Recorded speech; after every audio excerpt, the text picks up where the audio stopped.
नमस्कार मित्रांनो. आज आपण ग्राहकांची कर्तव्ये जी आहेत ह्या ग्राहकांच्या कर्तव्याचा अभ्यास करणार आहोत. आपण पाठीमागच्या तासाला ग्राहकांच्या हक्काविषयीचा अभ्यास पाहिला. आजच्या तासाला आपण ग्राहकांची कर्तव्य पाहणार आहोत. ड्युटीज ऑफ कंझ्युमर, की ग्राहकाचे कोणते हक्क सांगितलेले आहेत ग्राहकांची कर्तव्य कोणती सांगितलेली आहे, ड्युटीज. म्हणजे ग्राहक म्हणून त्याने काय केलं पाहिजे याला कर्तव्य म्हणायचं. मग अशी कर्तव्य कुठंही कायद्यात दिलेली नाहीत. ही कर्तव्य ज्या ग्राहकांच्या चळवळी आहेत किंवा ग्राहकांचे ज्या संघटना आहेत ह्या संघटनांनी सांगितलेले आहेत. आपल्याला टिप द्या असा प्रश्न येतो, ग्राहकांची कर्तव्य स्पष्ट करा. अशा वेळेस ही 6 कर्तव्ये आपल्याला ग्राहकांची लिहावायची असतात. चिकित्सक वृत्ती किंवा फिजिशियन ॲटिट्यूड आपण त्याला म्हणायचं इंग्रजीमध्ये. अन्यायाविरुद्ध कृती करणे, टू ॲक्ट अगेन्स्ट इनजस्टिस. सामाजिक जाणीव, सोशल अवेअरनेस. पर्यावरणाबद्दल जागरूकता ठेवणे, एन्व्हायरमेंटल अवेअरनेस. ग्राहक एकतेसाठी प्रयत्न करणे, स्ट्रायव्हिंग फॉर कस्टमर युनिटी. मूलभूत अधिकारांची जाणीव, अवेअरनेस ऑफ फंडामेंटल राईट्स. ग्राहकांचा जोपर्यंत ग्राहक स्वतःचे हक्क मागतोय, जबाबदाऱ्या मागतोय, तसे ग्राहकाने काही वस्तू खरेदी करताना स्वतःची जर कर्तव्याची जाणीव ठेवली तर त्याची फसवणूक होणार नाही किंवा त्याच्यावरती अन्याय होणार नाही. मग त्यातलं कुठलं आहे? पहिलं, चिकित्सक वृत्ती. ग्राहकाने वस्तू खरेदी करताना चिकित्सक दृष्टिकोन ठेवला पाहिजे. चिकित्सक म्हणजे काय हो? वस्तूची किंमत असेल, वस्तूचा दर्जा असेल, वस्तूची गुणवत्ता असेल इत्यादी बाबतीत सखोल माहिती घेणे. चिकित्सक वृत्ती म्हणजे काय? सखोल माहिती घ्यायची आणि नंतरच ती वस्तू खरेदी करायची. एखाद्या गोष्टीचं ज्ञान नसेल, उदाहरणार्थ एखादी टेक्निकल गोष्ट असेल, तुम्ही मोबाईल खरेदी करायला जाता, एखाद्या अशिक्षित ग्राहकाला त्याचे टेक्निकल नॉलेज असेलच असं नाही, पण आपल्या अज्ञानपणाचा गैरफायदा व्यापारी घेणार नाही याची काळजी ही ग्राहकाने जर कर्तव्य म्हणून जपली तर निश्चितच अशा अज्ञानाचा वापरसुद्धा तो काय करू शकतो? ज्ञानात करू शकतो. वारंवार एखादी गोष्ट विचारणं, सखोल माहिती घेणं, त्यावेळेस हा चिकित्सक दृष्टिकोन ग्राहकाचा असणं हे ग्राहकाचं प्रमुख कर्तव्य आहे. दुसरा मुद्दा आपला अन्यायाविरुद्ध कृती करणे, टू ॲक्ट अगेन्स्ट इनजस्टिस. अन्याय म्हणजे काय हो? एखाद्या गोष्टीच्या मनाविरुद्ध घडलेली गोष्ट, त्याला काय म्हणतो आपण? अन्याय म्हणतो. मग असा अन्याय व्यापारी करत असेल, समाज करत असेल, ग्राहक म्हणून आपलं त्याच्याविरुद्ध उठाव केलं पाहिजे. आपल्याला माहिती, डॉक्टर बाबासाहेब आंबेडकरांनी आपणाला फार मोठं मंत्र देऊन गेलं. काय सांगितलं त्यांनी? अन्याय करणाऱ्यापेक्षा अन्याय सहन करणारा जास्त दोषी असतो, किंवा गुलामाला गुलामाची जाणीव करून द्या म्हणजे तो संघर्ष करेल. ग्राहक म्हणून जर आपण ह्या मंत्राचा जर वापर केला की निश्चितच आपण अशा अन्यायाविरुद्ध बंड करू शकू. आता उदाहरणार्थ तुम्हाला मोबाईल खरेदी करायचा आहे. मोबाईलचे विविध कंपन्या आहेत, सॅमसंग आहे, ओप्पो आहे, रेडमी आहे, ॲपल आहे. तुम्हाला समजा ॲपल कंपनीचा मोबाईल खरेदी करायचा आहे आणि तुम्ही एखाद्या दुकानदाराकडे गेल्यानंतर तो दुकानदार वारंवार तुम्हाला सॅमसंग कंपनीचीच जर मोबाईल दाखवत असेल, अशा वेळेस तुमच्यावर अन्याय होतोय, कारण तुम्हाला जे पाहिजे हवी असलेली गोष्ट व्यापारी देत नाही. अशा वेळेस तुम्ही त्याला खडसावून सांगितलं पाहिजे. ही अन्यायाविरुद्ध केलेली कृती. तुम्ही ज्यावेळेस त्याला खडसावून सांगाल की मी वस्तू खरेदी करणारी, मला पाहिजे असलेली वस्तू ॲपल कंपनीची हवी आहे, तुझ्याकडे असेल तर दे, नाही तर मी दुसऱ्या दुकानात जातो. किंवा वस्तूच्या गुणवत्तेविषयी, हे वस्तू आपण कापड खरेदी करताना तुम्हाला समजा सियाराम कंपनीचं कापड हवं आहे, पण तुम्हाला जर तो वारंवार एखाद्या दुसऱ्या कंपनीचं कापड दाखवत असेल तर त्याला तुम्हाला ठणकावून सांगितलं पाहिजे की मी ही वस्तू खरेदी करणार नाही, मला माझी हवी असलेलीच वस्तू हवी आहे. याला काय म्हणायचं? अन्यायाविरुद्ध कृती करणे. मग असे अन्याय कुठं कुठं होतो? बऱ्याच वेळा आर्थिक व्यवहारामध्ये होतो.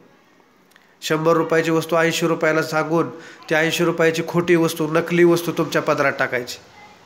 किंवा आक्रमक प्रचार करायचा. एखाद्या वस्तूचा खोटी वस्तूची माहिती देऊन वारंवार त्या वस्तूचा प्रचार आक्रमक करायचा. इथं जाते बघा, इथं जाते ते.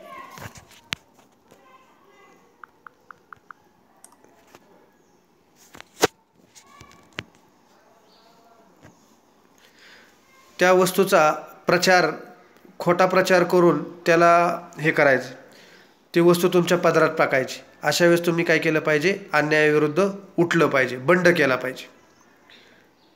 मग अशा ज्यावेळेस तुम्ही बंड कराल त्यावेळेस निश्चितच तुम्हाला ग्राहक संघटनांची मदत घ्यावी लागेल, शासकीय मदत घ्यावी लागेल, कायद्याची मदत घ्यावी लागेल. आणि ज्यावेळेस तुम्ही असा बंड कराल त्यावेळेस अशा अनिष्ट प्रथांना व्यापाऱ्याविरुद्ध काय काय होईल, तर व्यापाऱ्याला आळा बसेल की अनिष्ट गोष्टी करण्यासाठी असा व्यापारी परत धजावणार नाही. सामाजिक जाणीव. सामाजिक जाणीव म्हणजे काय? मनुष्य हा असतानाच समाजशील प्राणी आहे. समाजशील म्हणजे काय? त्याला समूहामध्ये, लोकांमध्ये राहायला आवडतं. आपण पाहतो, आपण देखील कोण खेडेगावात राहतं, कोणी शहरात राहतं, पण लोकांमध्येच राहतो. आपण एकटं राहायला आपल्याला आवडत नाही. मग आपले नातलग असतील, आपले समाजातील लोक असतील, वेगवेगळ्या घटकांना आपण एकत्र घेऊन राहतो. नुसते घटकांनाच नाही तर पशुप्राण्यांना घेऊन देखील मनुष्य राहतो. एवढा मनुष्य समाजशील आहे. आपण पाहतो आपल्या दारामध्ये कुत्रा, मांजर, गाय, बैल किंवा कोंबडे असतील, वेगवेगळे, काहींना वेगळे पक्षी, कबूतर असतील, असे वेगवेगळे पक्षी पाळण्याचा आनंद घेत असत. म्हणजे तो समाजशील असल्यामुळेच हा गोष्टी करतो. मग ज्यावेळेस अशा समाजामध्ये राहत असताना आपल्या समाजातील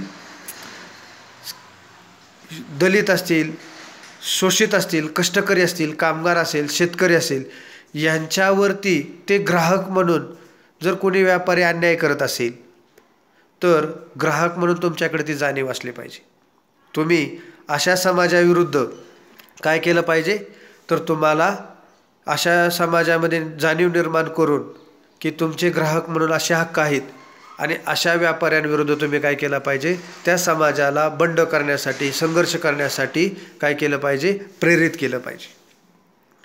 म्हणजे सामाजिक जाणीव ग्राहक म्हणून काय ठेवायची की माझ्याने केवळ फसवणूक झाली तर मी बंड करणार नाही, तर माझ्या समाजामधील एखाद्या घटकावरती जर अन्याय झाला तर तिथे देखील मी ही संघर्षाची ठिणगी काय कराय पेटवल्याशिवाय राहणार नाही.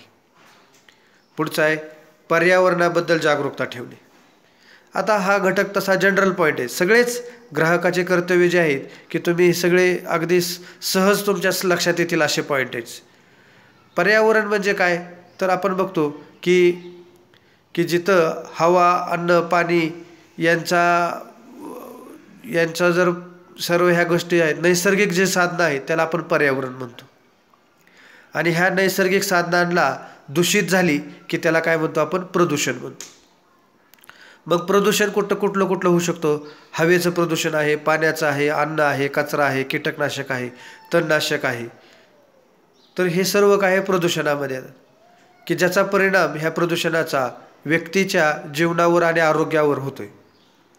आपण बघतो की वैज्ञानिक प्रगती जितकी झाली त्या प्रगतीबरोबर प्रदूषण देखील तितकंच झालं.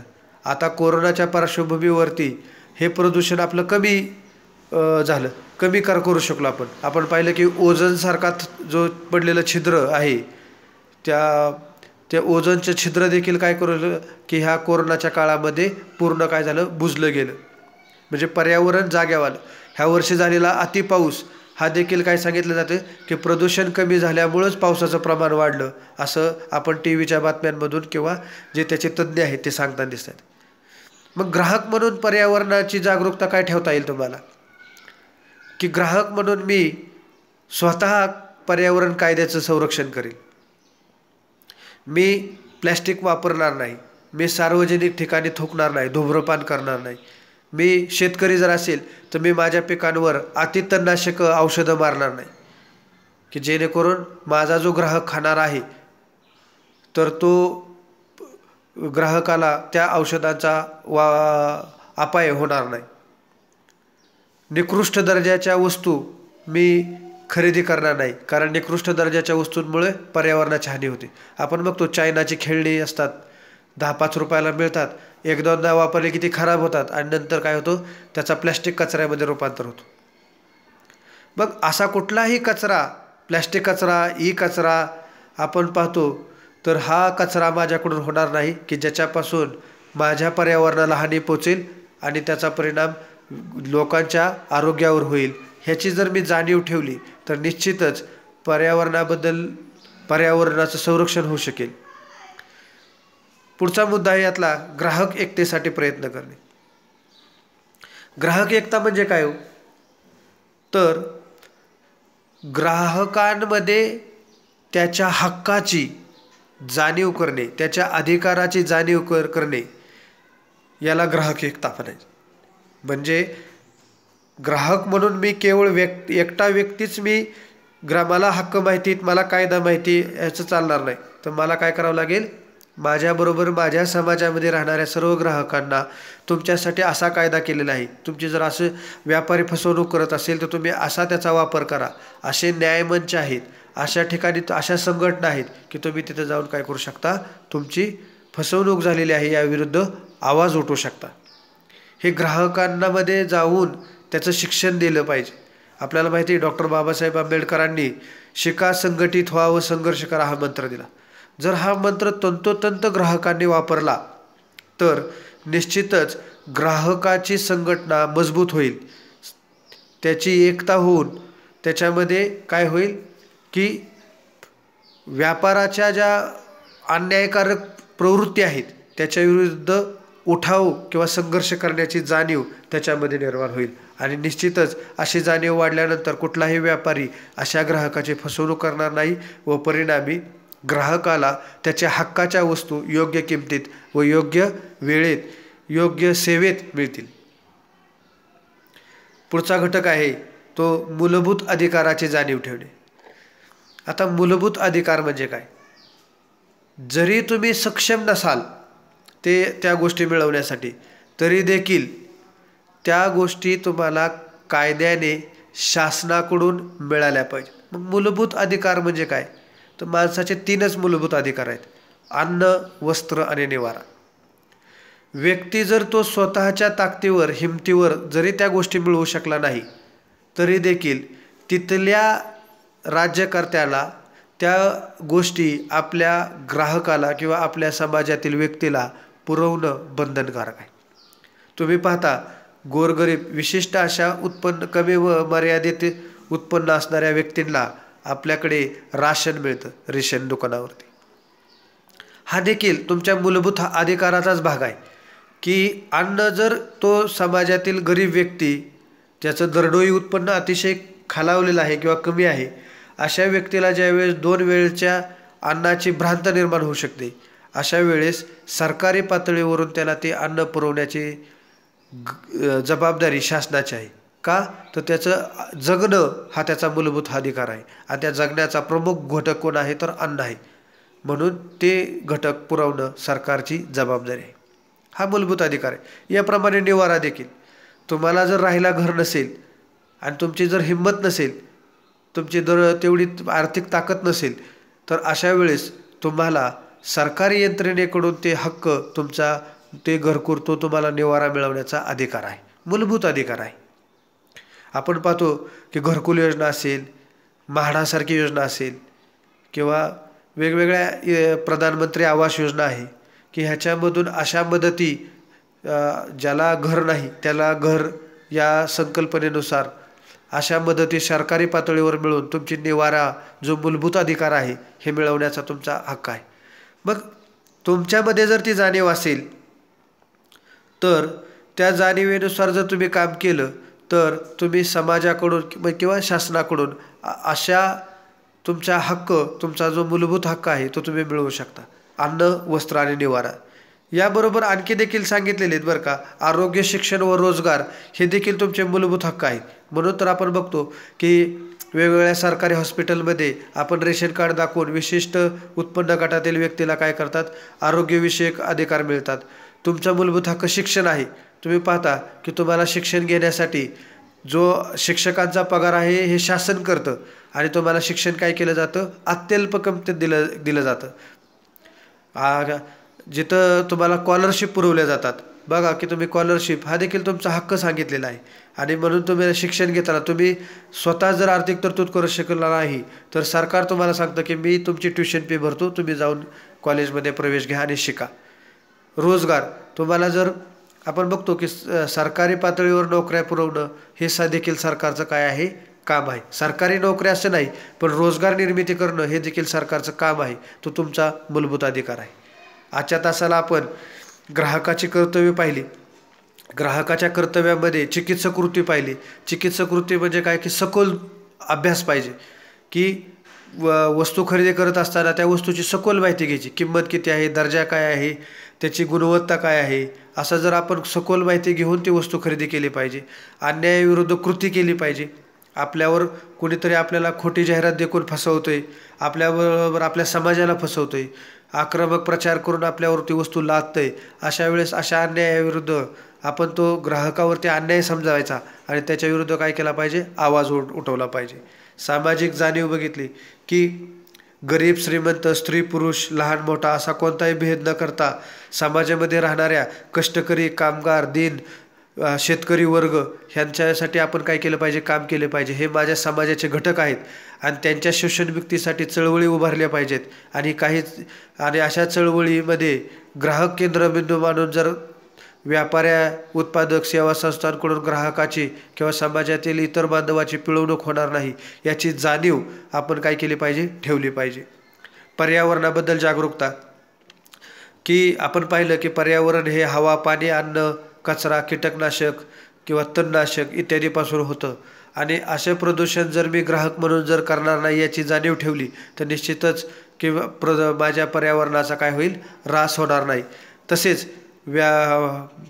केवळ ग्राहक म्हणून मी पर्यावरणाचा ऱ्हास होण्यापासून वाचवणार नाही तर अशा ज्या काही व्यापारी असेल, कारखानदार असेल, घटक असतील त्यांना देखील मी असे पर्यावरणाची हानी होऊ देणार नाही. मी जाणीवपूर्वक कमी दर्जाचा प्लास्टिकच्या वस्तू असेल किंवा कमी दर्जाच्या वस्तू खरेदी करून की त्या निकृष्ट दर्जाच्या वस्तूपासून पर्यावरणाची हानी होईल असे वापरणार नाही, अशा वस्तू मी वापरणार नाही. तर याची जाणीव जर ठेवली तर पर्यावरण म्हणून काय होईल, तर जागरूक राहील. पुढचा काय आहे, ग्राहक एकतेसाठी प्रयत्न करणे. आपण पाहिलं की मी ग्राहक म्हणून मी केवळ एकटाच व्यक्ती सुशिक्षित किंवा ज्ञानी असून चालणार नाही तर माझ्याबरोबर माझ्यासारखे असंख्य ग्राहक जे आहेत ते देखील काय केले पाहिजेत, ज्ञानी असले पाहिजेत. तर मी त्यासाठी काय करेल की मला जे शैक्षणिक ग्राहकाचा हक्काचं ज्ञान आहे ते मी स्वतःला न ठेवता सर्व ग्राहकांना देईल.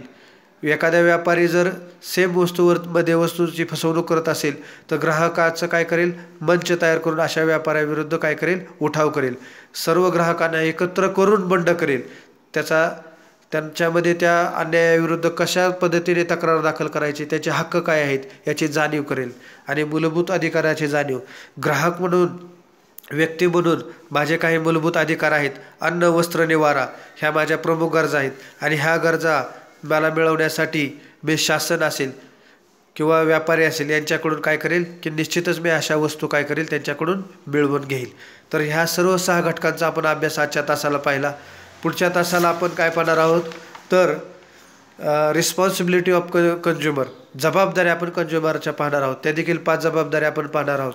आपल्याला यानंतर 9 तारखेला आपला पेपर आहे तर त्याचा मी काही ऑब्जेक्टिव्ह टाईप क्वेश्चन असतील ते मी तुम्हाला मटेरियल तयार करून आपल्या ग्रुपवर टाकेल.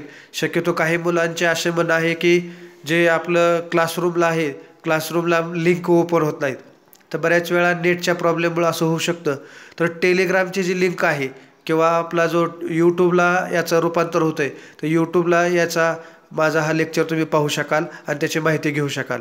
टेलिग्राम लिंकचा वापर मुलांनी जास्त करावा जेणेकरून तिथली लिंक डायरेक्ट ओपन होते किंवा डायरेक्ट ते यूट्यूबला लिंक असल्यामुळे ते डायरेक्ट यूट्यूब ओपन होतं आणि त्याच्यामुळे तुम्हाला तो लेक्चर व्यवस्थित ऐका येतो.